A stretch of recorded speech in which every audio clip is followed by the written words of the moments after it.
श्री कृष्णा श्री कृष्णा श्री कृष्ण। गुरुर्ब्रह्मा गुरुर्विष्णुः गुरुर्देवो महेश्वरः गुरुः साक्षात् परं ब्रह्म तस्मै श्री गुरवे नमः। तस्मै श्री गुरवे नमः। आनंदाध्येव खल्विमानि भूतानि जायन्ते आनंदेन जातानि जीवन्ति। उपनिषद के वाक्य है, यह संपूर्ण सृष्टि केवल आनंद की अभिव्यक्ति करने के लिए ही निर्माण हुई है। दूसरे शब्दों में कहे, सृष्टि माने आनंद की अभिव्यक्ति, और इस आनंद की अभिव्यक्ति को पूरा करने के लिए जो करना है वो करना है। तो क्या करना पड़ेगा? दो बातें। जो बीच में आएंगे हटाओ उनको, और जो कोऑपरेशन करेंगे उनका कोऑपरेशन ले लो।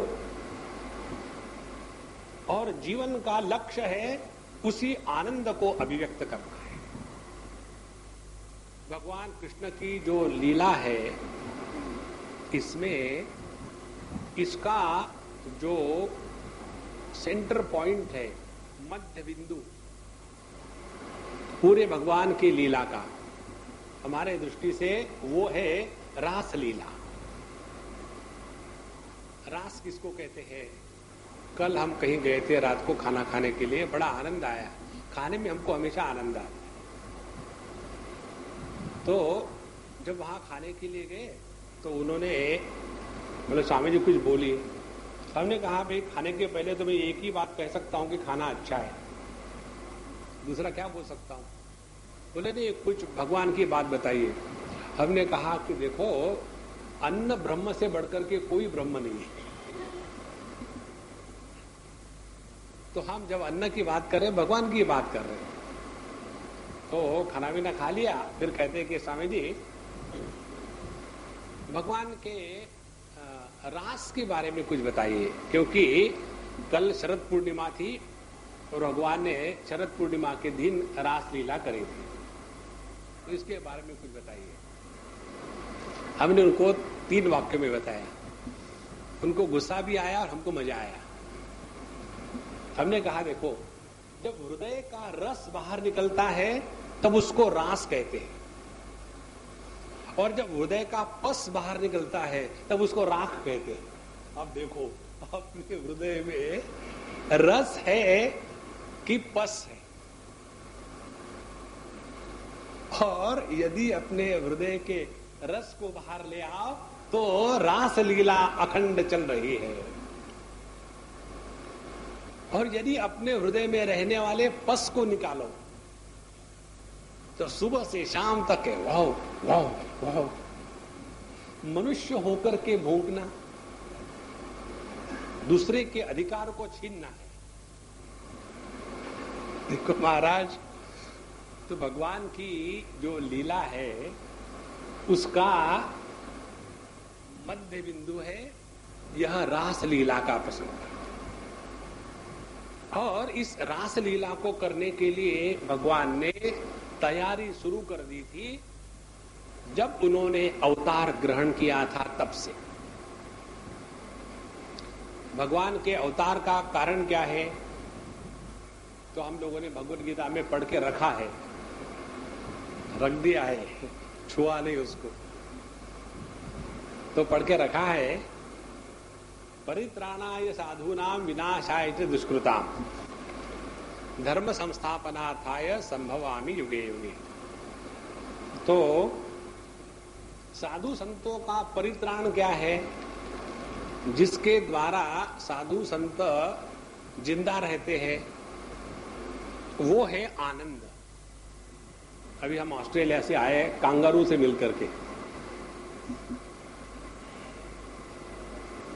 कांगारू भी रोडंटी है, बड़े चूहे को कांगारू कहते हैं, और कुछ नहीं। तो वहां हमको एक ने पूछा था, स्वामी जी एक्सक्यूज मी, अपने हिंदुस्तानी ऑस्ट्रेलियन, हिस्ट्रेलियन, हिंदुस्तानी ऑस्ट्रेलियन हिस्ट्रेलियन, तो उन्होंने पूछा why there is Anand after your name. तो हमने कहा दुख लगा दो, अनुभव दुख, मुझे कोई फर्क नहीं पड़ता। नो, कारण क्या है कि आप लोग आनंद क्यों लगाते पीछे, आप लोगों का सरनेम है क्या? और पूछने वाली एक महाराष्ट्रीय अम्मा थी, तो उसने कहा क्या ये आपका आडनाव है? राम राम, ये महाराष्ट्रीय लोगों के दिमाग से आडनाव कभी नहीं निकलेगा। हमने कहा देखो हमारा आड नहीं सीधा नाम होता है, आड वीड कुछ नहीं होता। तो ये आनंद क्यों लगाते हैं? तो आनंद लगाने का तात्पर्य है, अरे बाबा अपने नाम के लिए दुखी मत हो। देखो बाबा जी होकर के दुखी होने का अधिकार हमको नहीं है। बाबा जी होकर के दुखी ही होना ही है, माने दुखी ही होना है तो शादी करके अब देखो ना, गारंटी है।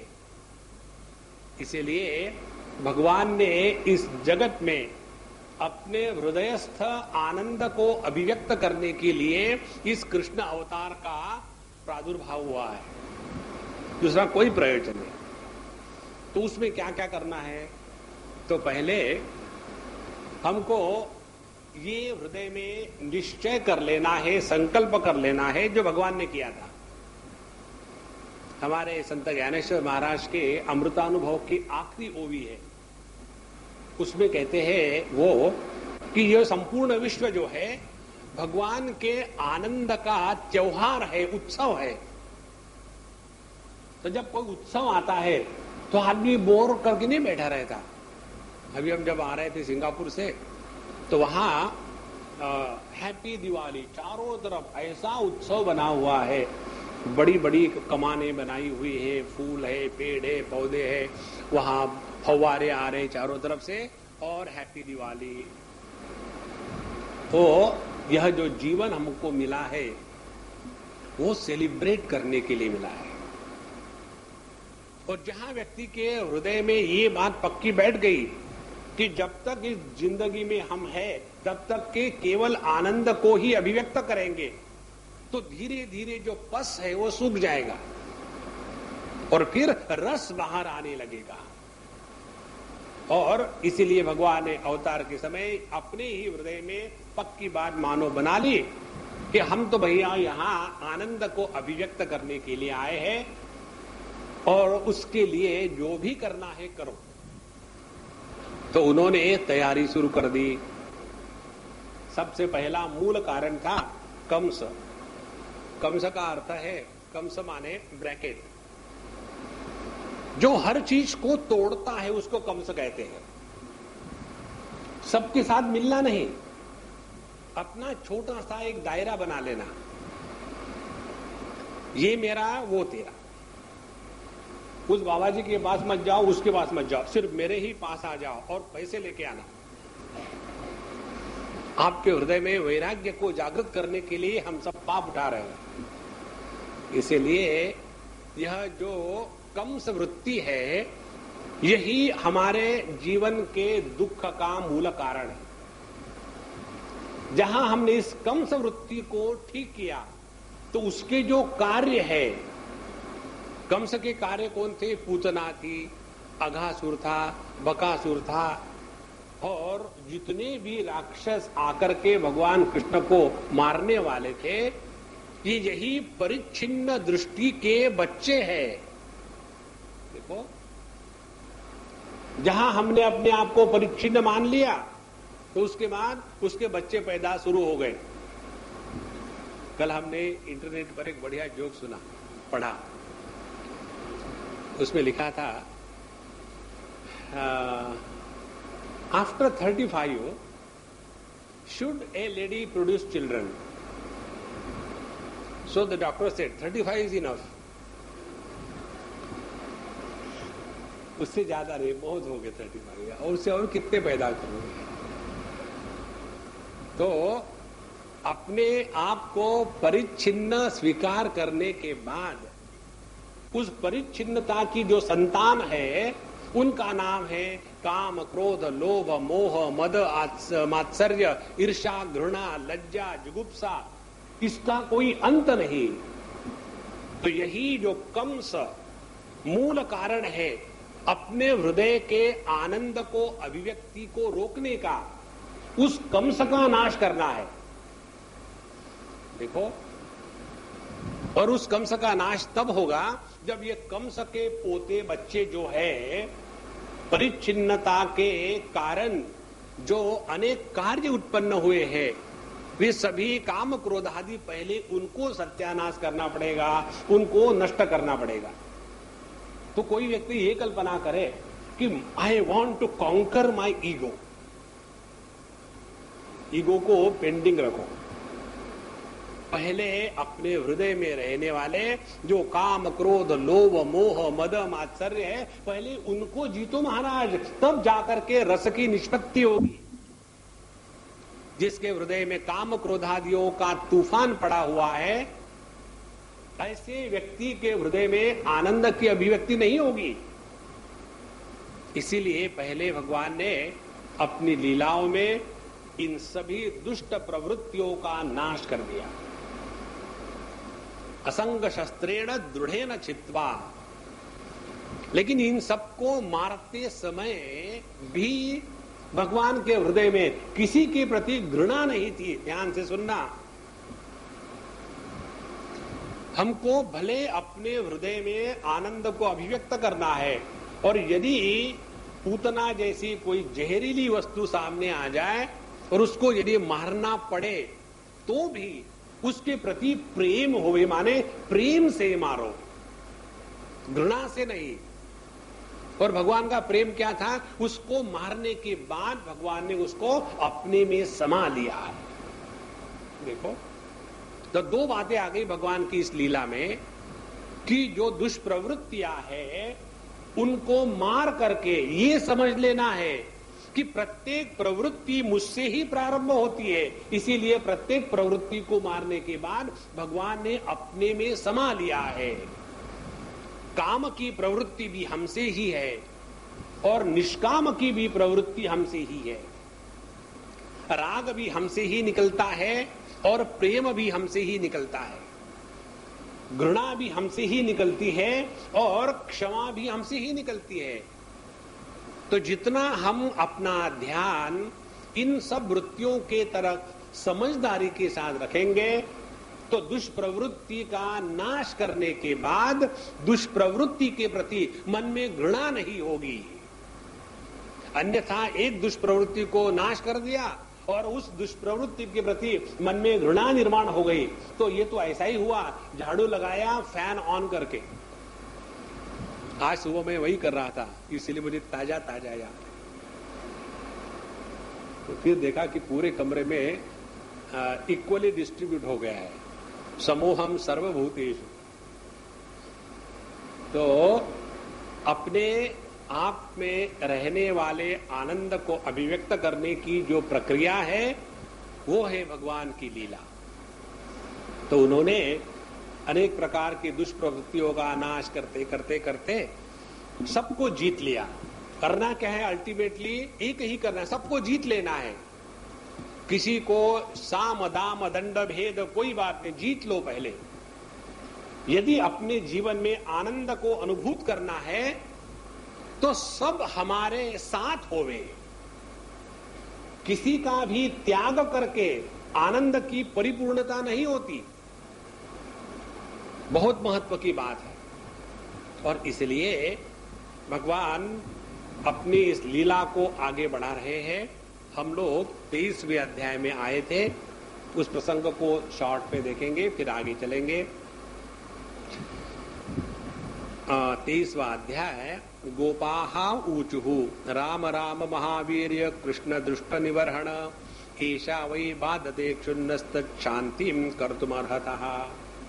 हे राम, हे बलराम जी महाराज, हे भगवान कृष्ण, आप तो बड़े ही अच्छे हो, बलवान हो, सब कुछ हो, और अभी तक आपने इतने सारे दुष्टों का दमन किया। अब एक दुष्ट हमको और परेशान कर रहा है। कौन सा दुष्ट है वो? पेट की भूख। कल्पना करो, कल्पना करने के पैसे नहीं पड़ते क्या? हम कल्पना करने में कम है क्या? कल्पना ये है, यदि हमको भूख ना लगे, प्यास ना लगे, तो फ्लाइट तो छोड़ो, ट्रेनें बंद हो जाएगी, बसें बंद हो जाएगी, कहीं जाने की जरूरत ही नहीं, खाना नहीं, पीना नहीं, तो बस कोई जरूरत ही नहीं काम करने की। तो हम सबके पीछे एक बहुत बड़ी बीमारी लगी हुई है, और वो बीमारी है भूख की बीमारी। तो कहते हैं सभी गोपबाल कि हे भगवान, हमको जैसे दुष्ट सता रहे थे वैसी ये भूख भी सता रही है। अब इस भूख को बुझाने का कोई उपाय करो बाबा, हम बड़े परेशान हैं। भूख लगने के बाद कुछ सूझता नहीं आदमी को। हम अभी गए थे पालघर, और वहां जाते जाते बड़ा मजा आया। खूब धूप है, खूब गर्मी है, खूब ट्रैफिक जाम है, बड़ा आनंद है। जो वहां गए, वहां जाने के बाद ऐसी भूख लगी हुई थी। और फिर उनका वो स्टैंडर्ड होता है, ये बाहर खड़े रहो, अंदर मत आओ, फिर माला पहनो, फिर ये करो, वो करो। हमने जो करना है करो। वहां केला रखा हुआ था। मैं पहले मैं भोग लगाता हूँ, और जब मैंने एक केला खा लिया तब आहा, शांति शांति। तो ये जो भूख है, ये हमको बड़ी परेशान कर रही है। भगवान कुछ करो इसके लिए।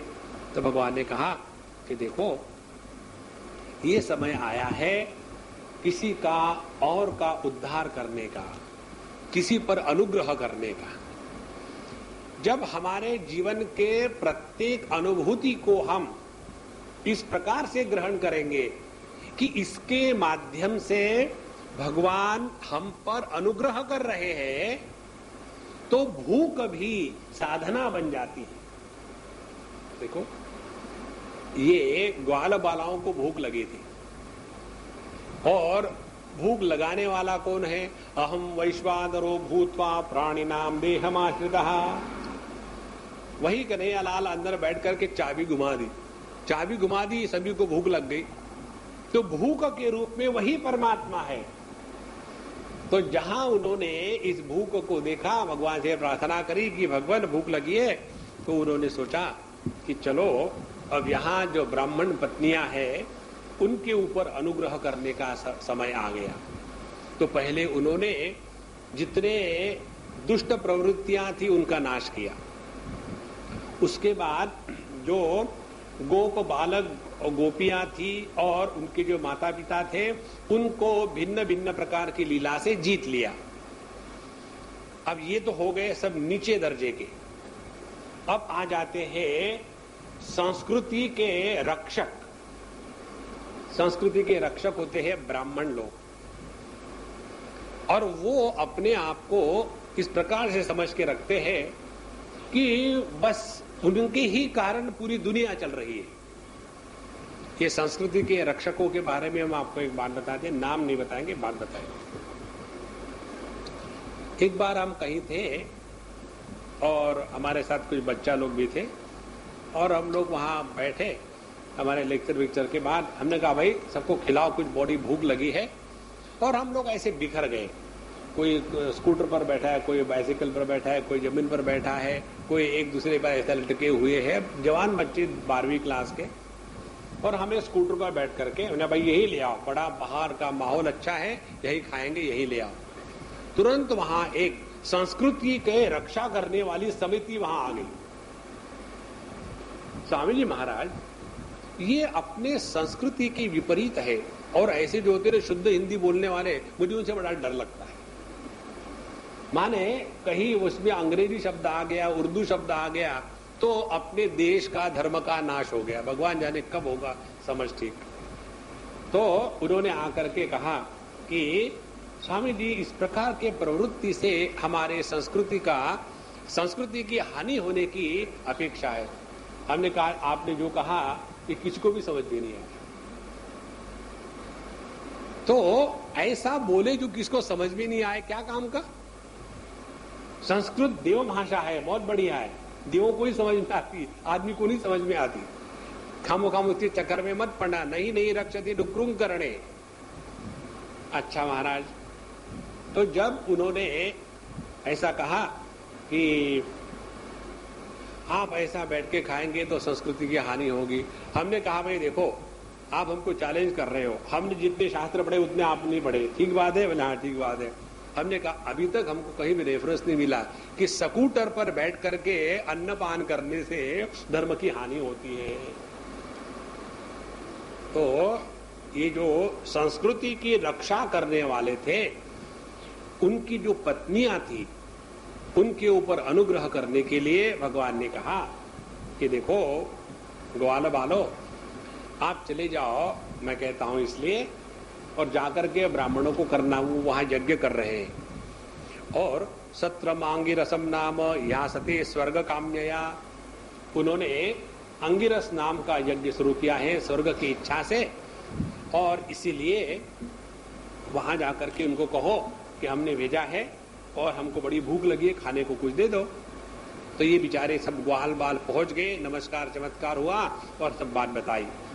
और ये बात बताने के बाद ब्राह्मणों ने जो वहां यज्ञ कर्म कर रहे थे सुना सब कुछ, लेकिन फिर भी उन्होंने ऐसा सुना कि मानो सुना ही नहीं। ये कैसे संभव है? ऐसा सुना कि मानो सुना ही नहीं, जैसे भागवत की कथा। कितनी सरल बात है। कितने बार हमको कन्हैया लाल कहते हैं, अरे भैया ये जो जीवन है आनंद को अभिव्यक्त करने के लिए है, अपने हृदय से पस को नहीं निकालना है, रस को निकालना है। तो उन्होंने ऐसा कि मानो सुना ही नहीं, तो चुप बैठे, ना हाँ कहा ना कहा। और उनको ये मालूम नहीं कि जो भी कुछ है, कहते हैं देश काल पृथक द्रव्यम मंत्र द्विजो ज्ञेयः देवता यजमानश्च क्रतुर्धर्मश्च जन्मयः। जिसी परमात्मा का ही ये सब रूप है।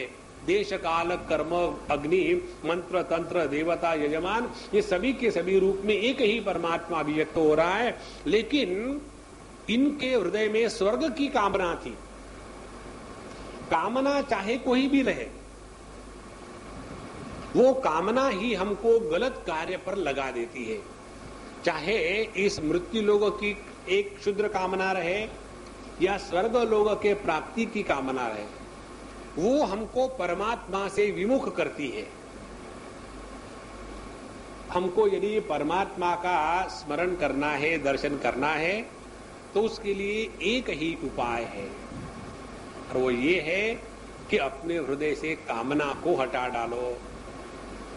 एक ने मुझे अभी प्रश्न पूछा था कल परसों, स्वामी जी हम लोग ये स्टडी ग्रुप में जाते हैं, कई सालों से जा रहे हैं, हमने कहा बंद कर दो अब। नहीं वैसा नहीं, बंद नहीं करेंगे, सुबह टाइम पास अच्छा हो जाता है। लेकिन एक चीज मेरी समझ में नहीं आई। तो कौन सी? बस चीज ये है कि आत्मा अनात्म विवेक क्या होता है। तो हमने कहा तुम कितने साल से जा रहे हैं सत्संग में, स्टडी ग्रुप में? बोले स्वामी हो गए 20-22 साल। तो हमने कहा फिर इतने सालों में आत्मानात्म विवेक क्या समझ में आया? बोले स्वामी उसको छोड़ करके सब समझ में आया। हमने कहा ये मुझे बताओ, मेरे हाथ में मेरा फोन था, तो मैंने कहा आपको विवेक करना है, ये है फोन, तो फोन उपलब्ध है और वहां फोन नहीं है, उसका अभाव है। अब इन दोनों का विवेक करो। तो बोले समझ में नहीं आया। हमने कहा ज्यादा स्टडी किया इसलिए समझ में नहीं आया। देखो, विवेक करने के लिए दो वस्तुओं की आवश्यकता होती है। जैसे एक न्याय आता है, तिल तंडुल न्याय। एक बर्तन में तिल और चावल दोनों मिक्स हो गए, दोनों पुड़िया लाए थे, फट गई, हिंदुस्तान की थी और महाराष्ट्र टाइम्स की बनी हुई थी, और आजकल हर जगह में गड़बड़ी चल रही है, तो वो पुड़िया भी फट गई। तो दोनों चावल और तिल इकट्ठे हो गए। अब उनको तो अलग अलग कर सकेंगे क्योंकि दो वस्तु उपलब्ध है, चावल को अलग किया, तिल को अलग किया। अब इसी प्रकार से तुम पूछ रहे हो आत्मा और अनात्मा। आत्मा माने जो उपलब्ध वस्तु है, अनात्मा माने जो है ही नहीं, जो है ही नहीं उसका क्या विवेक करोगे? तो स्वामी जी आपने तो हमको कंफ्यूज कर दिया। हमने नहीं किया, आप बिल्कुल सेल्फ सफिशिएंट हो। देखो, जहां हमारे हृदय में ये बात बनी रहेगी कि हमको कुछ प्राप्त करना है, तब तक के परमात्मा में मन नहीं लगेगा। तो आत्मा अनात्म विवेक का अर्थ क्या हो गया कि आत्मा के सिवा दूसरा कुछ है ही नहीं। इस निष्ठा में स्थित होकर के जीवन को चलाना, इसको कहते हैं आत्मानात्म विवेक। आत्मानात्म विवेक जो है ये डिस्कशन करने के लिए नहीं होता, बड़ी महत्व की बात है। तो यह जो ब्राह्मण थे स्वर्ग काम्यया, उनके हृदय में स्वर्ग की कामना थी, इसीलिए वो परमात्मा सभी रूप में उपलब्ध होते हुए भी उनको ना पहचान सके, और इसीलिए उन्होंने यही सोचा कि ये जो भगवान श्री कृष्ण है एक साधारण बालक है और उनके साथ आए हुए ग्वाल बाल और सुपर साधारण है, इनकी क्या बात माननी है, इसीलिए उनका उन्होंने सम्मान नहीं किया। तो उसके बाद बेचारे बालक लोग देखे, ना तो ये हाँ कहते हैं ना तो ना कहते हैं। उसके पश्चात वो चले गए और जाकर के अपना रोना सुनाया। भगवान आपने कहा था, हमने सोचा कि आपका कोई क्रेडिट कार्ड वहां चलेगा। भगवान का क्रेडिट कार्ड जहां फेल हो जाता है वहां आपका हमारा हो गया, कौन सी खास बात है। तो भगवान का क्रेडिट कार्ड वहां रिजेक्ट हो गया। और जब वो वापस आ गए कि आपका क्रेडिट कार्ड नहीं काम करता है, तो उन्होंने कहा देखो घबराओ मत। भगवान के शब्द है, कहते हैं न ते यदोमिति प्रोचुः न नेति च परन्तप गोपा निराशा प्रत्येत्य तथोचु कृष्ण रामयोः तदुपाकर्ण्य भगवान प्रहस्य जगदीश्वरः व्याजहार पुनर्गोपान दर्शयन् लौकिकीं गतिम्। उन्होंने एक साधारण बालक के जैसी लौकिकी गति दिखाई कि देखो घबराने की कोई बात नहीं, जीवन में हमेशा ही सफलता थोड़ी मिलती है, ट्राई करो, दूसरी बार मिलेगी। जैसे इंटरनेट का कनेक्शन कभी कभी एक ही बार में मिल जाता है, कभी बार 10 बार धक्के खाओ उसके बाद मिलता है। तो और प्रयत्न करो, लेकिन इस बार ऐसे करो, तुम उस ब्राह्मणों के पास मत जाना, उनकी जो पत्नियां हैं उनके पास चले जाना, क्योंकि उनका मन हमेशा मुझ में लगा रहता है और इसीलिए उनके पास तुम जाओ और भोजन मांगो, तुमको सब दे देगी। ऐसी बात सुनने के बाद फिर ये गोपबाल जो है वो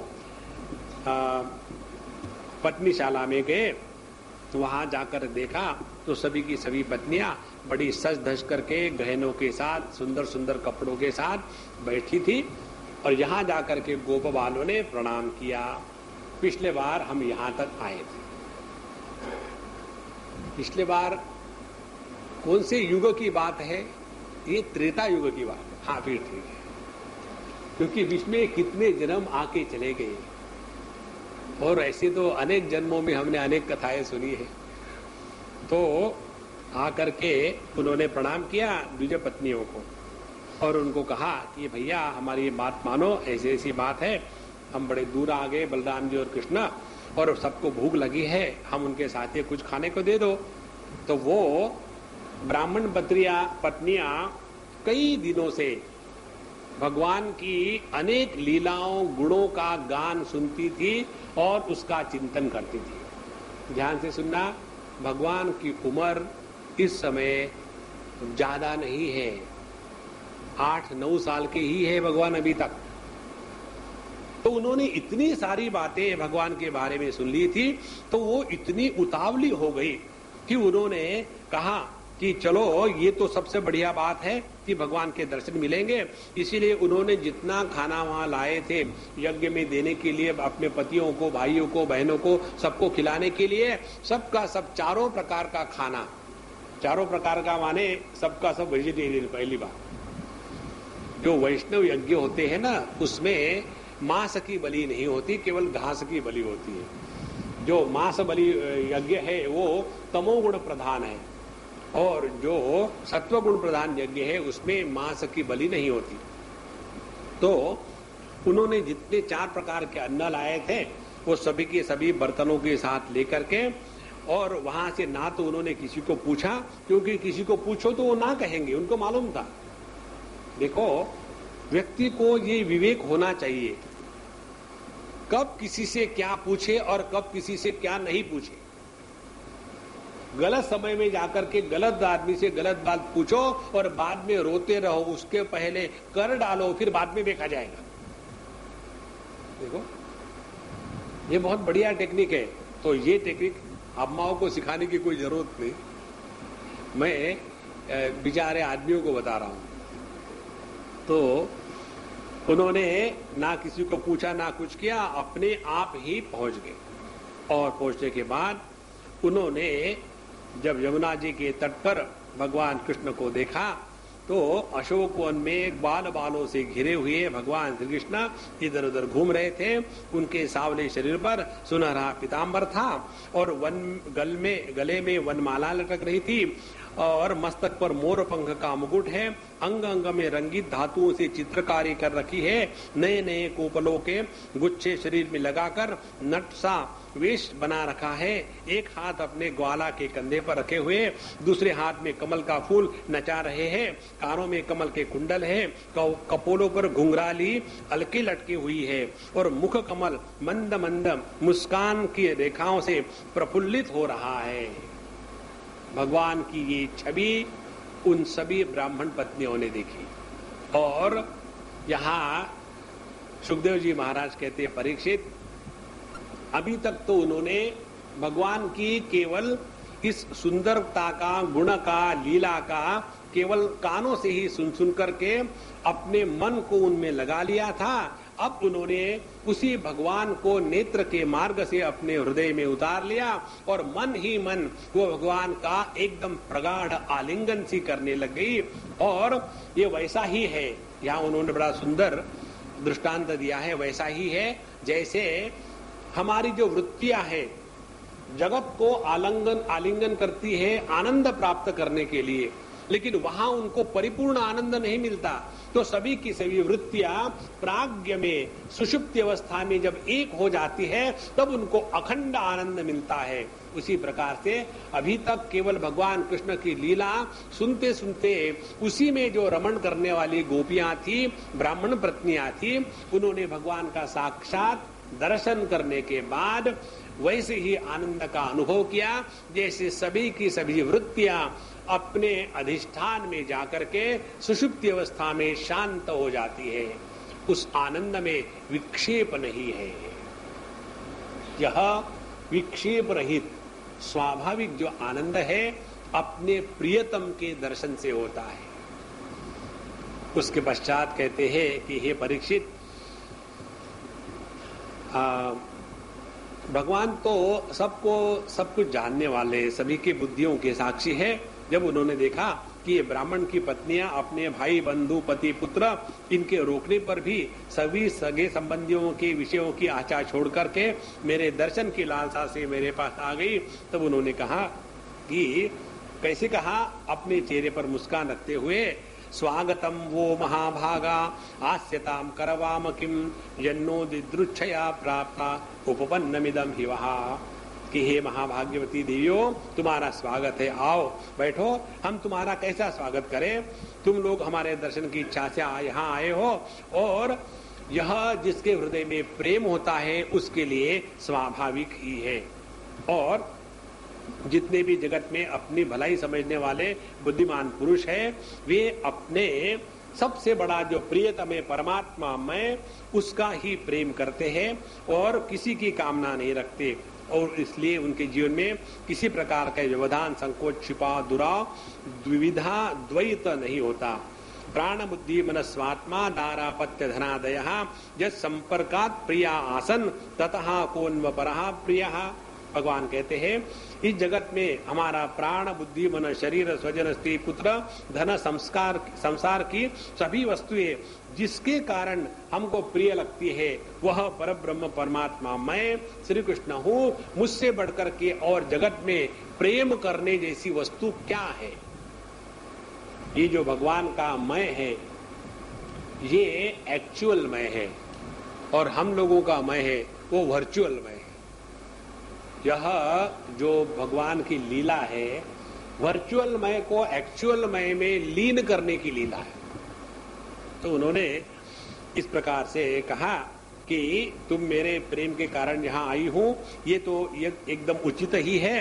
अब तुमको तो मेरा दर्शन हो गया, अब तुम जाओ यज्ञशाला में लौट जाओ, क्योंकि तुम ब्राह्मण हो, तुम्हारे पति तुम्हारे वो साथ रह करके यज्ञ कर्म पूरा करेंगे, क्योंकि पत्नी के सिवा पति का कोई भी कार्य पूरा नहीं होता।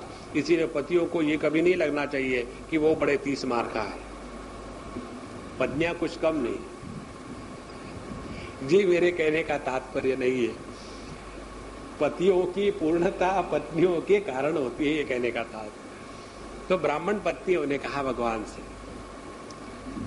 हे भगवान, मैवं विबोधति भवान गदितुम निशंसम सत्यम कुरुष्व निगमम तव पादमूलम प्राप्ता वयम तुलसीदाम पदावसृष्टम केशर निवोडुमति लंग समस्त बंधून। हे भगवान, आप कैसे निष्ठुर हो। जब व्यक्ति का प्रेम जागृत हो जाता है ना, तो व्यक्ति किसी भी प्रकार के शब्दों का प्रयोग करने के लिए हिचकिचाता नहीं।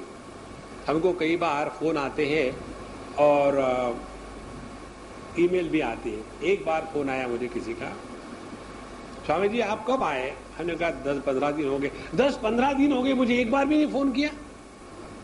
हमने कहा क्षमा करना, बड़ी गलती हो गई, अगले बार ऐसे मत करना। ऐसा आनंद है। तो उन्होंने कहा कि हे अंतर्यामी श्याम सुंदर जी महाराज, कैसे निष्ठुर है आप, और आपको ऐसी बात नहीं करनी चाहिए। शास्त्र कहते हैं कि एक बार आपका दर्शन होने के बाद यद गत्वा न निवर्तन्ते तद्धाम परमम, और आप हमको कहते वापस चले जाओ, हम नहीं वापस जाएंगे। और जाएंगे भी तो हमारे जो सगे संबंधी है, हमारे पति है, हमारे भाई बहन है, कोई हमको स्वीकार नहीं करेगा। हम तो चाहते हैं यहाँ रहे, आपके चरणों से निकली हुई तुलसी माला हम अपने सर में केशों में धारण करें और इसी प्रकार से जीवन को बिताएं, क्योंकि हमारे ये सगे संबंधी है, माता पिता भाई पति इत्यादि, हमको स्वीकार नहीं करेंगे। इसीलिए अब हमको किसी का सहारा नहीं है, अब हम यही आके रहना चाहते हैं। कल मुझे एक पत्र आया, उन्होंने देखो कैसे भूमिका बांधते हैं लोग, ये सब सुनकर के मुझे बड़ा आनंद आता है। इससे बढ़िया आनंद क्या हो सकता है जीवन में। उन्होंने लिखा, स्वामी जी, और अटैच वो जो होता है ना रिप्लाई पेड पोस्ट कार्ड, वो है किसी मराठी का है, तो आया, हमने अभी तक सभी दुनिया भर के महात्माओं के नाम लिखा दिए, इतने महात्माओं को सुन के रखा है, लेकिन आपको सुनने के बाद बस हमको परिस मिल गया। तो हमने कहा लोहा कहाँ है, ढूंढ रहा था गलोगल में। फिर बात कहते हैं, अब मैंने निश्चय कर लिया है, मेरी एक पत्नी है, 3 बच्चे हैं, सबको छोड़ करके आपके आश्रम में आकर के आजीवन आपके साथ रहूंगा। मैंने उस पत्र का उत्तर नहीं दिया। Who will take a risk? पत्र पढ़ने के लिए ठीक है, आजीवन रहेंगे नहीं बाबा। तो भगवान ने कहा कि देखो अब दर्शन हो गया है ना, अब जाओ, बहुत हो गया दर्शन, मुझे चिपक के मत रखना, चिपके चैतन्य मत बनना, तो आपको कोई परेशानी नहीं होगी, सब आपको स्वीकार कर लेंगे। भगवान ने कहा, देखो देवियों, तुम्हारे पति पुत्र माता पिता भाई बंधु तुम्हारा कोई भी तिरस्कार नहीं करेंगे, और संसार का भी कोई व्यक्ति तुम्हारा अपमान नहीं करेगा। और अब तुम मेरी हो गई हो, मुझसे युक्त हो गई हो, इसीलिए अब यहाँ से तुम चले जाओ। और मेरे साथ रहने का तात्पर्य शारीरिक संबंध नहीं है, देखो भगवान के शब्द है, अंग संग नहीं है। अंग संग में जब स्वाभाविकता और किसी प्रकार के कर्तृत्वाभिमान का अभाव हो जाता है, तब वो जो अंग संग है उसमें किसी प्रकार के पाप पुण्य की निष्पत्ति नहीं होती। पर जिस अंग संग में किसी प्रकार का प्रयत्न है, वहां कोई ना कोई गड़बड़ घोटाला झाला। इसीलिए कहते हैं भगवान की देखो मेरी जो प्राप्ति है अंतःकरण से है, पर इसीलिए तुम शीघ्र चले जाओ, अब तुमको मेरे प्रति अनुराग प्राप्त हो गया है, अब तुम शीघ्र ही मुझे प्राप्त हो जाओगी, जाओ। जब ऐसी बात कही सुखदेव जी कहते हैं परीक्षित को कि ब्राह्मण पत्नियां फिर यज्ञशाला से लौट गई। जब लौट गई तो उनके पतियों ने, बाकी सभी लोगों ने किसी को उनका दोष नहीं निकाला, यज्ञ पूरा हो गया।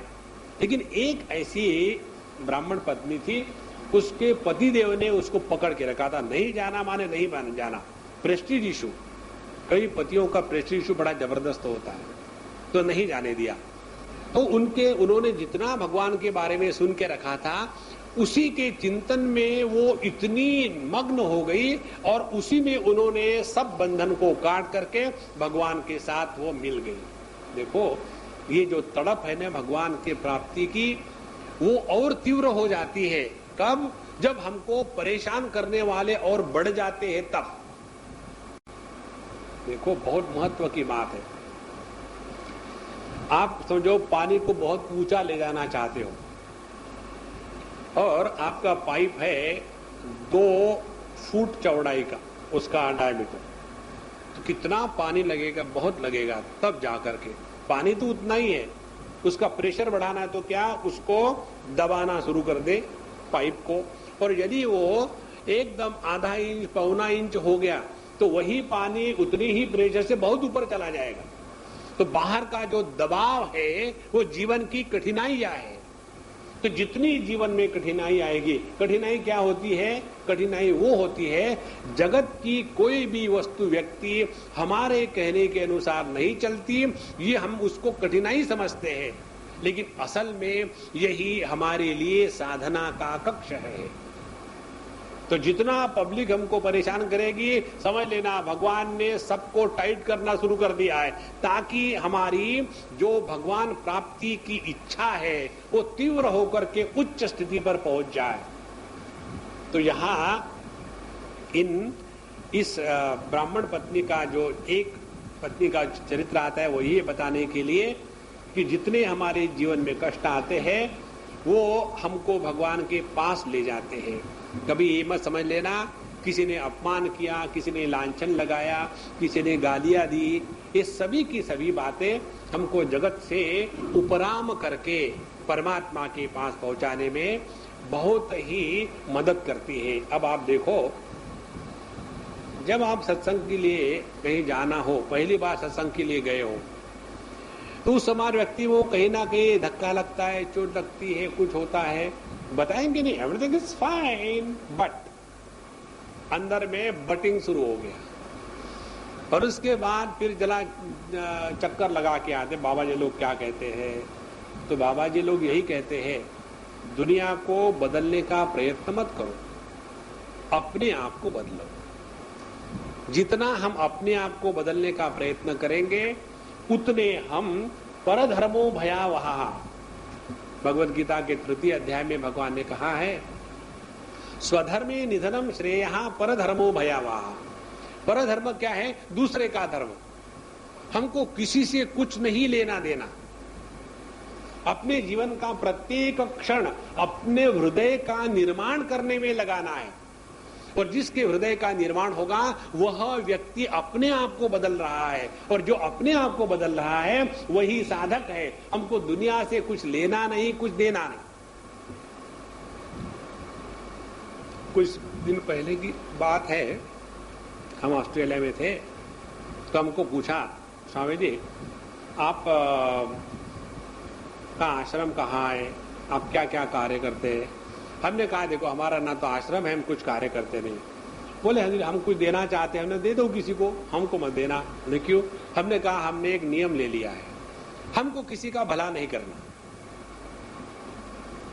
आदमी दूसरे का भला करने के चक्कर में दूसरों से पैसे लेता है, और दूसरे का भला आज तो कोई नहीं कर सका, लेकिन अपना सत्यानाश जरूर कर लेता है। आए थे हरिभजन को, ओटन लगे कपास। इसीलिए अपने हृदय में परमात्मा के प्राप्ति के सिवा दूसरी कोई भी वस्तु न आवे, इसीलिए भगवान हमको जीवन में कष्ट देते हैं। चाहे घर में रहो, चाहे बीवी बच्चों में रहो, चाहे पुत्र में रहो, चाहे ऑफिस में रहो, चाहे किसी भी आध्यात्मिक इंस्टीट्यूशन में रहो, हर जगह जो कष्ट आते हैं वो एक ही कारण के लिए कि भैया तुम गलत रास्ते से जा रहे हो, अपने जीवन के लक्ष्य को मत भूलो। प्रत्येक कष्ट का एक ही प्रयोजन है, हम अपने मन को भगवान में लगावे, वो बताने के लिए कष्ट आते हैं। उसके बाद भगवान ने जितना जो अन्न लाया था, ब्राह्मण पत्नियों ने पहले सभी ग्वाल बालाओं को भोजन कराया, उसके बाद स्वयं उन्होंने किया। और जैसे साधारण बालक मनुष्य के होते वैसे उन्होंने लीला करी और अपने सौंदर्य माधुर्य वाणी कर्मों से गौएं ग्वाल बाल गोपियां सबको आनंदित किया और इस प्रकार से प्रेम का रसास्वादन वो सब करने लगे। देखो ये कैसे पता चले कि हम आध्यात्मिक दृष्टि से बदल रहे हैं, कैसे पता चले? इसका बाहर कहीं भी नाप तोल नहीं है। किसी भी दूसरे व्यक्ति को जाकर के पूछने से कुछ नहीं होगा। यदि किसी दूसरे को जाकर के पूछना होगा तो वो कहेगा इससे काम निकालना है, तो कहेगा नहीं आपसे, आपके जैसे तो कोई है ही नहीं, मैंने आज तक आपके लिए श्रेष्ठ दर्जे का साधक कोई दिखाई नहीं। जैसा हम खाने की तारीफ करते हैं, तो खाना है तो तारीफ करनी ही पड़ेगी। अपने में बदल आया कि नहीं हम स्वयं ही देख सकते हैं, दूसरा कोई नहीं देख सकते। और कैसा बदल आया कैसे देखे, उसका एक ही नापदंड है, वो ये है क्या हम हमेशा प्रसन्न रहते हैं, पहली बात। दूसरी बात, हम अपने से कितने घंटे बोलते रहते हैं,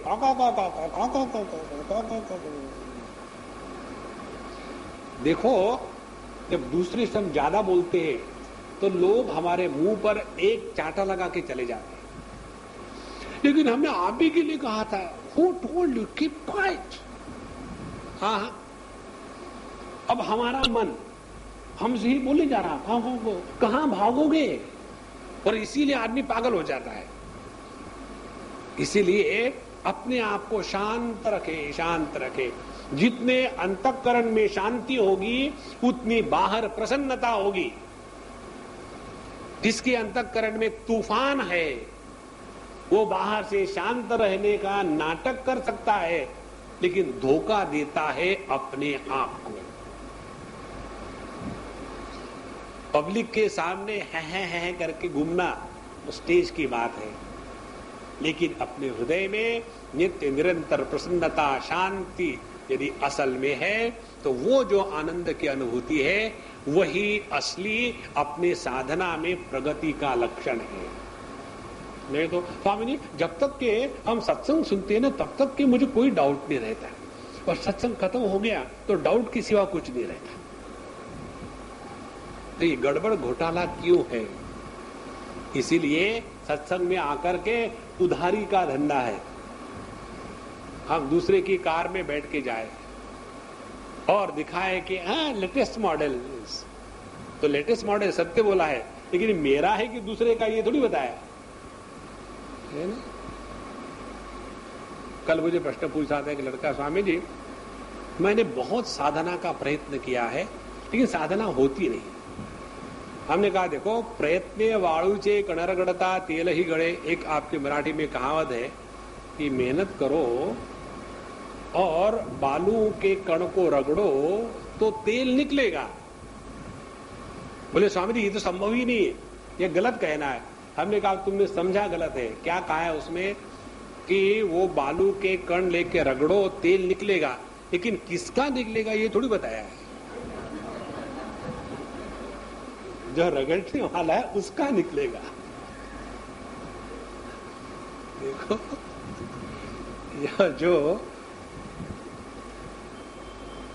अपने हृदय में जितने कष्ट इत्यादि आते हैं उनको लेकर के अपने को बदलना है। तो जितना बदलेंगे प्रसन्न रहेंगे। यही भगवान की लीला हमको सिखाती है। स्वयं प्रेम में है, सबके साथ प्रेम में है। प्रेम में जो प्रेमास्पद है उसके बदलने की अपेक्षा नहीं होती। यदि हम किसी से प्रेम करते हैं और यदि हम चाहे कि वो व्यक्ति हमारे कहने के अनुसार बदले, तो वो प्रेम नहीं है, वो एक प्रेम की चाल है। और चाल चालू भी हो सकती है, असली नहीं हो सकती। तो भगवान ने इस प्रकार से प्रेम रस का आस्वादन स्वयं किया, सबको कराया। और फिर इसके बाद जब ब्राह्मणों को पता चला कि वही जगदीश्वर भगवान इन ग्वालों के रूप में आए हुए हैं, तब उनको अपने इस चीज का बड़ा ही दुख हुआ और अपने पर अब वो तरस खाने लग गए और कहते हैं धिक जन्म न स्त्री वृद्ध विद्याम धिक वृद्धिगम बहुज्ञताम धिक कुलम धिक क्रिया दाक्षम विमुखायेत पदोक्षजे। हमने जितना सीखा है, पढ़ा है, लिखा है, कर्मकांड किया है, कितने हमने व्रत किए हैं, हमने बड़ा बड़ा ज्ञान इकट्ठा किया है, हम अपने कुल का अभिमान करते हैं, हमने अच्छे अच्छे कार्य किए हैं, ये सभी के सभी एकदम बेकार हो गए। क्यों? कि हमने अपने आप को परमात्मा से विमुख कर दिया। देखो, चाहे आप भगवान का नाम लो या मत लो, चाहे आप सिनेमा का गाना गाओ या गुनगुनाते रहो, ध्यान ये रखना है कि अपना जो ध्यान है वो अंतःकरण में उपलब्ध परमात्मा के पास है क्या? पहली बात। यदि उस परमात्मा के पास भगवान का अपना ध्यान होगा तो उसकी अभिव्यक्ति होगी तनाव रहित आनंद की स्वाभाविक अनुभूति। हम अभी गए थे ऑस्ट्रेलिया, तब की बात है। वो हमको दिखाने के लिए कहीं ले गए, स्वामी जी हम आपको ये प्रोग्राम बनाए हैं, यहाँ से 200 किलोमीटर दूर पर एक बहुत बढ़िया स्थान है, सुबह जाएंगे और शाम को लेक्चर के पहले वापस आएंगे। चलो, हम निकले गए और वहां गए। बोले स्वामी जी गाड़ी में चलाने के लिए आपकी पसंद के कौन से भजन है वो बताइए। हमने कहा किशोर कुमार, मुकेश और मजरू सुल्तानपुरी और फरूक जलालाबादी, ये संतों के वचन हमको बड़े पसंद है। तो स्वामी जी हम कह रहे थे भजन। हमने कहा प्रभु हमने भोजन नहीं कहा, हमने भजन नहीं कहा। और फिर सवाल आया अब कहाँ मिलेंगे, कहाँ मिलेंगे? हमने कहा चलो हम आप ही के यहाँ देखते हैं। तो उनके पास पुराने फिल्मों के सब रखे हुए थे, ऊपर ऊपर में सब भजन और अंदर अदर में सब ढक ढक के, चलो इसको निकालो, उसको निकालो, उसको निकालो। और फिर हम जा रहे थे 3-2 घंटे की ड्राइव और सब बहुत बढ़िया पुराने पुराने मुकेश के भजन थे, गाने थे। और जब उसको सुनने जा रहे धीरे धीरे मजा आ रहा, मजा आ रहा। स्वामी जी कितना आनंद आ रहा, हम पिछले 4 दिनों से पूजा कर रहे हैं, पिछले 1 साल से तैयारी कर रहे हैं, इतना आनंद उस समय भी नहीं आया, इतना अभी आ रहा है ये पुराने फिल्मों का संगीत सुन करके। इसका कारण क्या है? हमने कहा आपको स्पिरिचुअल इंडाइजेशन हो गया है, you are suffering from spiritual poisoning. देखो, जीवन में स्वाभाविक रस को उतरने दो। जबरदस्त सुबह से शाम तक राम राम करते रहो, खबरदार सिनेमा का गाना गाया तो अरे रोने से गाओ, चिल्लाओ मत। अपने हृदय की स्थिति को देखो, बाहर के किसको नहीं देखना है। तो जितना हमारा ध्यान यहां रहे, यही यहां कहते हैं धिक जन्म। हम भले कहे कि हम बड़े ब्राह्मण वंश में जन्म लिए हैं, धिक न स्त्रीवृत, हमने ये कर्मकांड का अध्ययन किया, सभी शास्त्रों को पढ़ लिया है, धिक व्रतम, अनेक प्रकार के व्रत किए हैं, धिक बहुज्ञताम, और अनेक प्रकार का ज्ञान इकट्ठा किया है, लेकिन उस सब का धिक्कार हो, धिक्कार हो। कारण हृदयस्थ परमात्मा का तिरस्कार हो गया। अपने हृदयस्थ परमात्मा का तिरस्कार होता है जब हम दुखी रहते हैं तब। एक चीज ध्यान में रखना, जब जब हम दुखी होंगे तब तक हमने भगवान का अपमान किया है, और भगवान के अपमान के कारण हमारा दुख और बढ़ेगा। अपने हृदय में रहने वाले कन्हैया को देखो भैया, दुखी होने का एक ही कारण है, उसका हमने तिरस्कार किया है। तो वो बड़े अपने आप को धिक्कारने लग गए और उन्होंने सोचा कि हम अपने आप को बड़े 30 मार का समझते थे, लेकिन कुछ नहीं, भगवान की इस माया ने बड़े बड़े योगियों को मोहित कर लिया है और हम तो अपने को कहते हैं कि हम ब्राह्मण हैं और मनुष्यों के देवता हैं, लेकिन हमने अपने स्वार्थ को भी नहीं समझा और परमार्थ को भी नहीं समझा। देखो, जिसने जिसने दूसरे का भला करने का ठेका ले रखा है, उसने ना तो स्वार्थ को समझा है, ना तो परमार्थ को समझा है। एक बात हृदय में पक्की बैठा लो बाबा, जैसे अपने शिरडी बाबा को पकड़ लो या कोई भी साधु संत को पकड़ लो, उन्होंने किसी भी प्रकार से लोगों का भला करने के लिए कोई इकट्ठा नहीं किया, उनके उपस्थिति मात्र से लोगों का भला हो जाता है। इसीलिए उन्होंने कहा, ब्राह्मणों ने अपने आप में, कि हम तो अपने आप को बड़े समझते हैं, लेकिन अपने स्वार्थ को, अपने परमार्थ को भी नहीं जानते। इसलिए देखो, ये स्त्रियां, हमारी पत्नियां कितनी समझदार हैं। जिस दिन ये बात समझ में आएगी पतियों को कि पत्नियां समझदार होती है, उस दिन समझ लेना कि कलयुग समाप्त हो गया और सत्य युग आ गया। पत्नियां ब्रैकेट में तालियां बजी। तो देखो ये कितनी अच्छी है, भगवान श्री कृष्ण में इनका अखंड प्रेम है, अगाध प्रेम है, अनुराग है। और अहो पश्यत नारीणाम अपि कृष्णे जगत गुरु दूरंत भावम यो विंध्यम मृत्यु पाशान गृहाभिधान। और इस जगत में ये मृत्यु के जो पाश है उसको भी काट करके ये सभी की सभी हमारी पत्नियां भगवान के साथ एक होने के लिए तैयार है। और देखो, नासाम द्विजाति संस्कारो न निवासो गुरावपि न तपो नात्मीमांसा न शौचम न क्रिया शुभा। और ये कैसी है पत्नियां, स्त्रियां कैसी है, ना तो इनके यज्ञोपवीत के संस्कार हुए हैं, ना तो ये कभी गुरुकुल में जाकर के वहां वेदांत का अध्ययन करी है, ना इन्होंने कोई तपस्या करी है, ना उन्होंने आत्मा अनात्मा का विवेक किया है, विचार किया है। ये तो बात छोड़ो, स्त्रियों में पवित्रता भी पूरी नहीं होती, फिर भी ये स्त्रियां हमसे बढ़कर है, समझदार है। जीवन की समझ इसी में है कि अपने स्वरूप को पहचानना, और उसके लिए एकमात्र मार्ग है भगवान कृष्ण के प्रति अपने आप को समर्पित कर देना। इसीलिए हमारा जो सिद्धांत है वो ये है, जितना ज्यादा व्यक्ति लॉजिक और आर्ग्यूमेंट, तर्क में फंस जाता है, उतना परमात्मा से दूर हो जाता है। नायमात्मा प्रवचने न लभ्या न मेधया न बहुना श्रुतेन।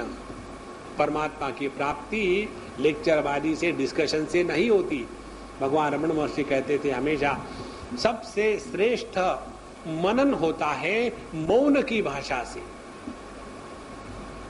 जो कुछ हमने ग्रहण किया, खाना खा लिया, तो खाना खाने के बाद उसका जो पचन होता है, वो पचन बाहर जाकर के नहीं होता। मैं खाना खाया हूं, चलो लोगों के साथ डिस्कस करेंगे, अभी मैंने इतने कैलोरी खाए, इतना फैट खाया, इतने प्रोटीन खाए और इतना कोलेस्ट्रॉल पिया, अब इसके बारे में डिस्कस करेंगे।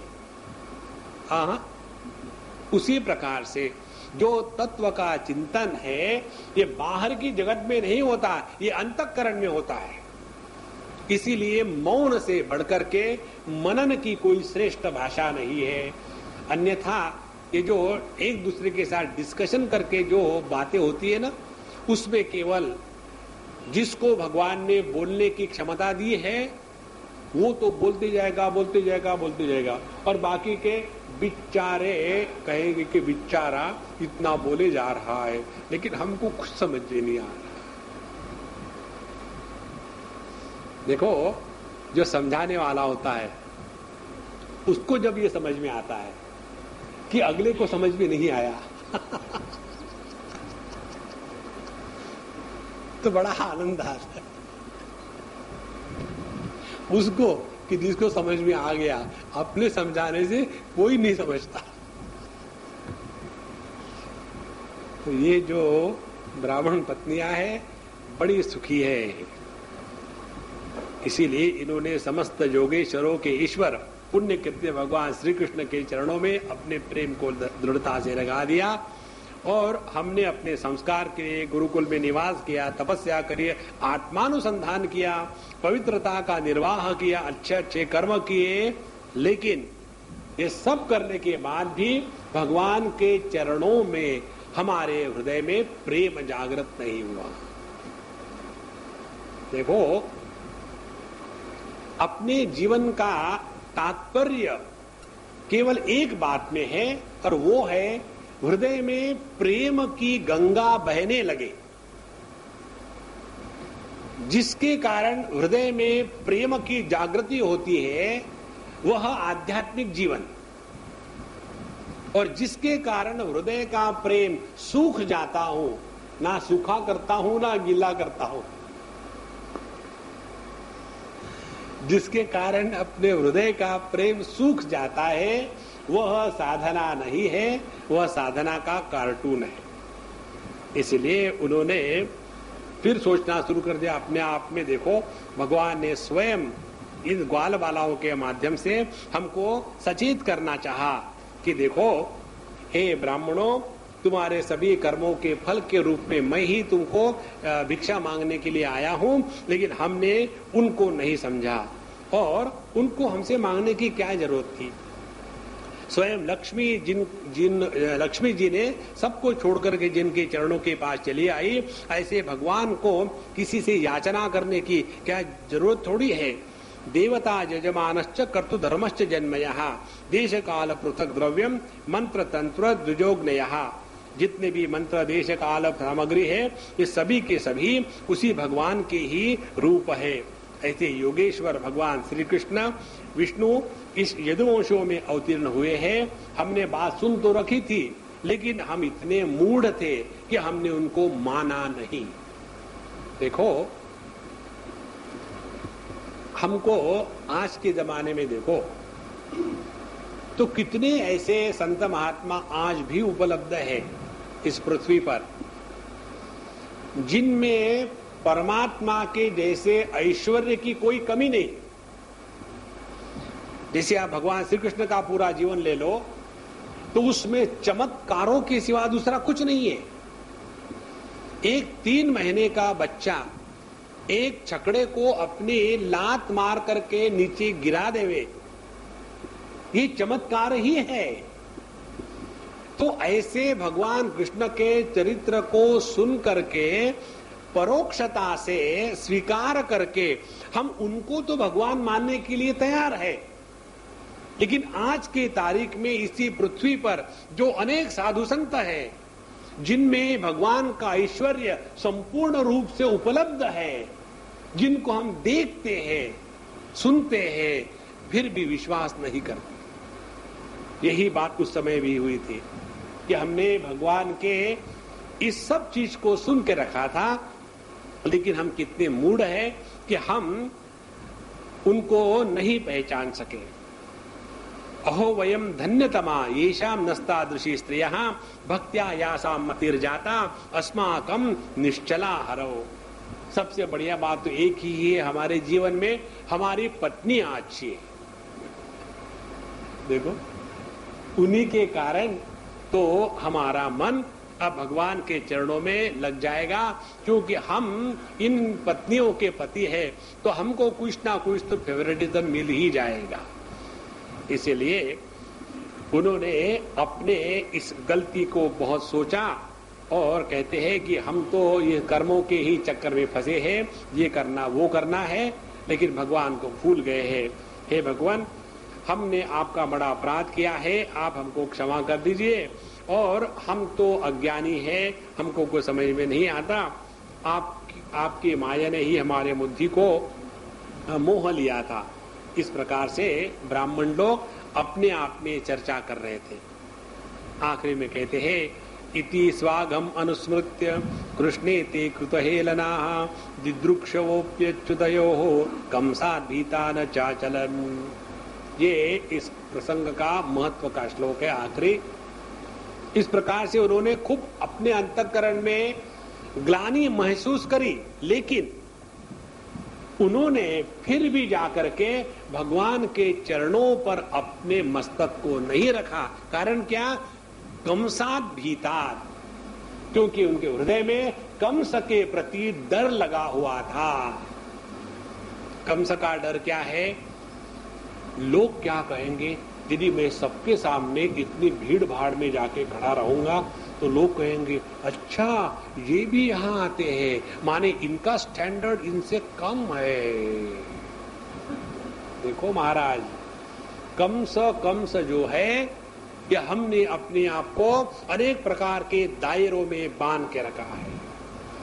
मैं इतना अमीर आदमी आम लोगों के जैसा लाइन में खड़े होकर के चले जाऊं, यही कंस है।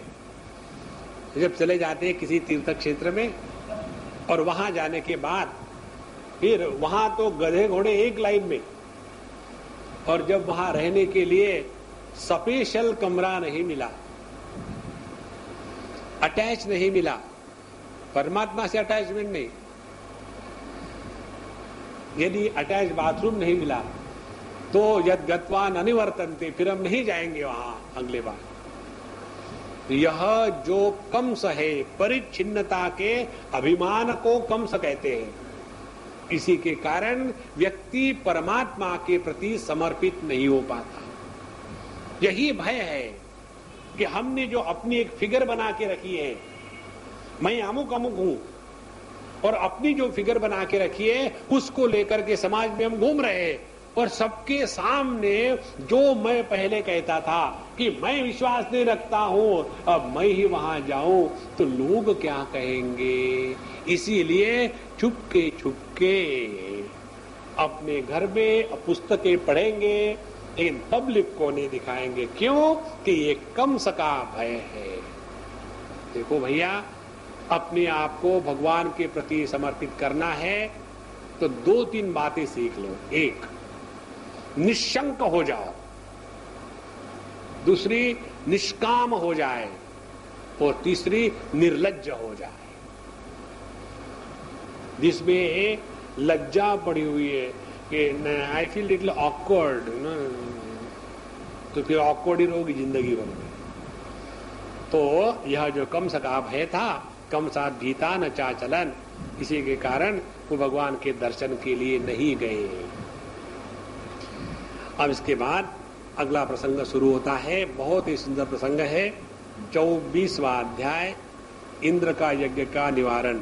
श्री शुकोवाच भगवानपि तत्रैव बलदेवेन संयुतः अपश्यन् निवसन् गोपान् निद्रायागकृतोद्यमान् तदभिज्ञोऽपि भगवान् सर्वात्मा सर्वदर्शनः प्रश्रयावनतो पृच्छत् वृद्धानंद पुरोगमान। एक बार की बात है, भगवान कृष्ण बलराम जी के साथ और ऐसे घूम रहे थे वृंदावन में, तो देखा कि लोग वहां बड़ी यज्ञ की तैयारी कर रहे थे। बहुत बड़ा उत्सव होने वाला था और उस सम्मेलन के लिए बहुत तैयारी हो रही थी। और भगवान तो अंतर्यामी, उनको सब मालूम है कहाँ क्या हो रहा है। फिर भी उन्होंने अत्यंत विनयता से जाकर के नंद बाबा इत्यादि जो बड़े बूढ़े थे गोप, उनसे पूछा कि पिताजी ये बताइए ये सब क्या हो रहा है, ऐसा कौन सा बड़ा भारी काम आके पड़ा है, कौन सा उत्सव हो रहा है, इसका फल क्या है, किस उद्देश्य से, कौन लोग इस साधनों के द्वारा क्या करेंगे। पिताजी आप मुझे अवश्य बताइए। देखो, अपने जीवन में यदि प्रयोजन की स्पष्टता नहीं हो तो कर्म में सफलता नहीं होती। कर्म निष्काम होने हैं, निष्प्रयोजन नहीं होने चाहिए। कोई भी हम कर्म कर रहे हैं, जैसे उदाहरण के लिए हम सब लोग यहां आते हैं भगवान की कथा सुनने के लिए। प्रयोजन क्या है? प्रयोजन यदि स्पष्ट हो अपने हृदय में तो ये कर्म में किसी भी प्रकार की ग्लानि नहीं आएगी, किसी प्रकार के सफलता का अभिमान नहीं होगा और परमात्मा के प्रति हृदय में भक्ति जागृत होगी। यदि ये हुआ तो हमारी कथा सफल हुई, और यदि इसी कथा के कारण कथा तो सफल हो गई है लेकिन लोग बिखर गए हैं, जैसे डॉक्टर लोग कहते हैं ना, operation is successful but the patient collapse. तो ये जो है आयोजन अत्यंत सफल हुआ है लेकिन लोग बिखर गए हैं। देखो, हमारे शिरडी बाबा के पोथी में एक कहानी आती है, वहां इस प्रकार से आती है कि एक कोई रामदासी था और वो बाबा के सामने बैठ करके पूजा पोथी करता था। बिल्कुल नहा धो करके पूरे तरह से जितने भी वो होते हैं चट्टे पट्टे लगा करके बैठेंगे और भगवान का भगवत गीता पढ़ ली, उपनिषद पढ़ लिया और रामायण पढ़ रहा, सब कुछ पढ़ रहा, पाठ के बाद पाठ हो रहा, अध्यात्म रामायण इत्यादि। और उस समय उन्होंने सोचा कि किसी पर कृपा करने का समय आ गया, तो उन्होंने कहा भाई जरा जा करके तम्बाकू ले आना, पेट में बड़ा दर्द हो रहा, उसको भगा दिया। वहां से भगाने के बाद तुरंत उठे और वहां से विष्णु सहस्त्रनाम की पोथी निकाली और निकाल करके एक दूसरे आदमी को दी, भाई तू इसको पढ़, बड़ी अच्छी पोथी है, इससे तुम्हारा भला होगा। और वो वापस आ गया। जैसे उसने देखा कि ये गड़बड़ करी है, उनको ऐसा गुस्सा आया, ना आगे ना पीछे, एकदम गाली गलौज, गुस्से में बोलना शुरू। ये भी भूल गए कि जिस महात्मा के सामने बैठे हैं वो देख रहा है, फिर भी इनकी आवाज चढ़ी, गुस्सा गाली गलौज शुरू हो गई। तो उन्होंने कहा कि देखो भाई, तुम रामदासी हो, इतने राम के नाम लेते हो और इतनी छोटी चीज के लिए इतना गुस्सा कर रहे हो, क्या ये तुम्हारी जो पोथी है ये क्या मोहनजोदारो कल्चर की है क्या कि मिलेगी नहीं? गीता प्रेस में चाहो जितने ले लो, इतना गुस्सा करने से क्या मिल रहा तुमको? देखो, गुस्सा करके हम लोगों के दिल तोड़ते हैं। जीवन होना चाहिए सबको जोड़ने का। किसी भी उत्सव का, किसी भी सम्मेलन की सफलता उसमें है कि कितने लोग जुड़े, ना कि कितने बिखरे। देखो, अभी ये अपने बंबई में 3-4 साल पहले स्वामी नारायण संप्रदाय के साधु संतों ने 1 महीने तक चूना भट्टी के पास बहुत बड़ा एक आयोजन किया था। 1 महीने तक, 1 नहीं 2 नहीं, 30, 40, 45 हजार वॉलेंटियर्स 6 महीने तक काम करते रहे। वहां उस उत्सव की सफलता इसी में है कि इतने सारे लोग एक होकर के बिना किसी झगड़ा तू मैं के साथ प्रेम से रह रहे, यही जीवन की सफलता है। तो भगवान ने कहा कि ऐसा कौन सा भारी काम करने जा रहे हो, उसका प्रयोजन क्या है और इसमें इतना यज्ञ करे है इत्यादि सब हमको बताइए। उसके बाद भगवान कहते हैं कि संसारी मनुष्य जब बेसमझी से कोई कर्म करता है तो उसके कर्म का अनुष्ठान सफल नहीं होता। यदि वो समझदारी से करे तो वो सफल हो जाएगा, अन्यथा नहीं। इसलिए मुझे बताइए, ये जो आप यज्ञ के लिए तैयारी कर रहे हैं ये क्या बात है?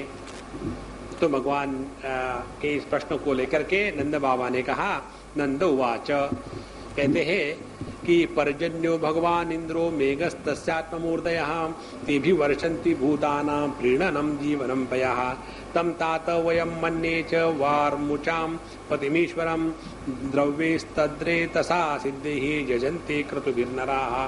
कि देखो बेटा, भगवान इंद्र जो है वर्षा करने वाले मेघों के स्वामी है और मेघ ही उनका रूप है। वही सबको जीवन दान करने वाले वर्षा को बरसाते हैं और इसीलिए इसी यज्ञ की हम इसी इंद्र की हम यज्ञ के द्वारा पूजा करते हैं और इसी यज्ञ के द्वारा फिर वर्षा होगी और वर्षा के बाद सब जगह में अर्थ इत्यादि का निर्माण होगा। इसीलिए मनुष्य के जीवन में धर्म अर्थ काम तीनों प्रकार के पुरुषार्थ की सिद्धि के लिए इंद्र ही है। इसीलिए हम लोग अपने इस परंपरागत धर्म को निभा रहे हैं। तो नंद बाबा ने भगवान को कहा, हम इंद्र को क्यों पूजा कराते हैं, क्यों उनके लिए यज्ञ कर रहे हैं। इसके ऊपर भगवान क्या कहते हैं, ये बताने के लिए सुखदेव जी महाराज बीच में टीका टिप्पणी करते हैं। कहते हैं, वचो निशम्य नंदस्य तथा नेशाम रजौकसाम इंद्राय मन्युम जरयन पितरम प्राह केशवः। भगवान के प्रत्येक लीला में हमारी भलाई है, ये सिद्धांत हृदय में बैठा लो। अपने जीवन का प्रत्येक प्रसंग हमारी भलाई ही करने के लिए, भगवान के द्वारा हमारा बुरा नहीं होगा, साधु संतों के द्वारा हमारा बुरा नहीं होता। इसीलिए भगवान जो ब्रह्मा शंकर आदि सबके शासन करने वाले हैं, उन्होंने नंद बाबा और सबकी बात सुनने के बाद इंद्र को क्रोध दिलाने के लिए और उसके अभिमान को नष्ट करने के लिए अपने पिताजी से इस प्रकार से कहा। देखो, भगवान कृष्ण और अर्जुन कितने साल साथ साथ थे, लेकिन इतने साल साथ में रहते हुए अर्जुन ने भगवान श्री कृष्ण को कभी भी तत्व की बात नहीं पूछी थी। हम लोग भी महात्माओं के पास जाते हैं तो तत्व की बात थोड़ी पूछते हैं। इसकी शादी नहीं होती, उसकी 2 शादियां हो गई, अब तीसरी करने को कहते, अब क्या करूं, और दूसरा कोई विषय ही नहीं। कभी हम जाकर के महात्माओं के पास कहते हैं कि महात्मा जी हमारे अंतःकरण को ऐसे शुद्ध पवित्र बना दो कि उसमें भगवान को ग्रहण करने की क्षमता जागृत हो। हम जाकर के कोई कहते हैं कि भगवान के दर्शन के लिए हम तरस रहे हैं, और क्या करें ताकि भगवान के दर्शन। यहां भगवान ने अर्जुन को ऐसा धक्का लगा दिया भगवद गीता में, फिर जाकर के उसने तत्व की बात पूछी। तो जैसा कहते हैं ना कि ये जो चमार होते हैं, उनके भगवान की जो पूजा होती है वो जूतों से होती है, उसी प्रकार से हम सभी चमार ही है। चमड़ी के साथ जुड़े हुए हो चमार कहते हैं। जब तक कि हम अपने आप को देह के रूप में स्वीकार करते हैं, तब हम भी अत्यंत तुच्छ व्यक्तित्व है। तो ये तुच्छता जो है उसको मिटाने के लिए भगवान ने ये लीला करी है। भगवान ने कहा कि देखो, यहाँ भगवान की जो कर्म मीमांसा है बहुत ही सुंदर है। इस कर्म मीमांसा को लेकर के हम में ज्ञान भी पैदा हो सकता है और मोह भी पैदा हो सकता है, क्योंकि भगवान के वचन ही ऐसे हैं, जाकी रही भावना जैसी। हम भगवान के वचनों को सुन करके चाहे अपने आप का उद्धार कर ले, चाहे अपने आप का सत्यानाश कर ले, क्योंकि भगवान कहते आखिर में जाकर के जो बताना था बता दिया, अब यथेच्छसी तथा कुरु, तुमको जो करना है करो, मैंने बताने का काम पूरा कर दिया। यहाँ भी जो कर्म का सिद्धांत है भगवान बताते हैं कि देखो, कर्मणा जायते जंतुः कर्मणैव विलीयते, सुखम दुखम भयम क्षेमम कर्मणैवाभिपद्यते, अस्ति चेदीश्वर क्वचित् फल रूपन्य कर्मणाम कर्तारं भजते सोपि नेह कर्तुः प्रभुर्हि सः, किमेन्द्रेणेह भूतानां स्वस कर्मानुवर्तिनां अनीशेनान्यथा कर्तुं स्वभावविहितं नृणाम्। कहते कि देखो पिताजी, हम जितने भी मनुष्य योनि में पैदा हुए लोग हैं, ये अपने अपने कर्मों के अनुसार ही हमको सब कुछ मिलता है, और उसी के अनुसार हम मरते हैं, फिर जन्म लेते हैं। और हमारे कर्मों के फल क्या है? हमारे कर्मों के केवल 2 ही फल है, एक है सुख और दूसरा है दुख।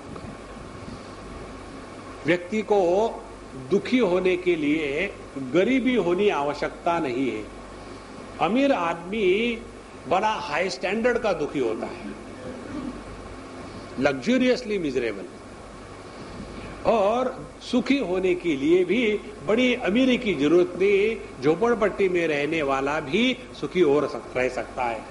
आपको सुखी लोगों को देखना है तो वाराणसी में चले जाओ, बनारस में, काशी में मरने के लिए। एक बार मुझे, पिछले बार जब मैं गया था, संजय ने पूछा, स्वामी जी आप भी काशी जा रहे हैं? तो हमने कहा कि हमने क्यों नहीं जाना चाहिए? ले लोग तो वहां मरने के लिए जाते हैं।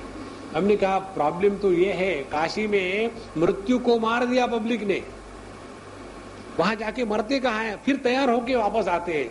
जो एक बार काशी में जाकर के मरना सीख ले तो दुखी नहीं होगा।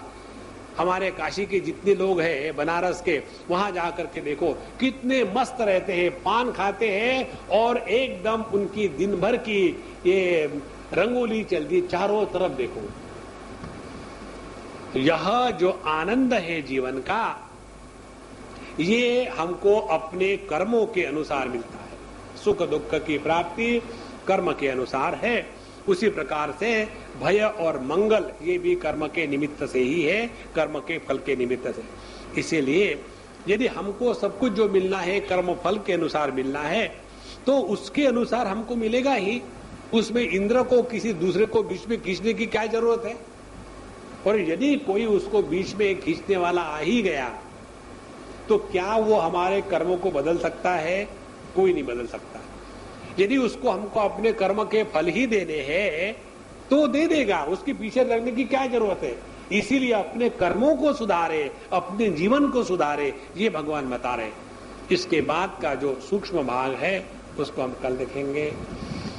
ओम पूर्णमदः पूर्णमिदं पूर्णात् पूर्णमुदच्यते पूर्णस्य पूर्णमादाय पूर्णमेवावशिष्यते। ओम शांति शांति शांति। हरि ओम। श्री गुरुभ्यो नमः। हरि ओम।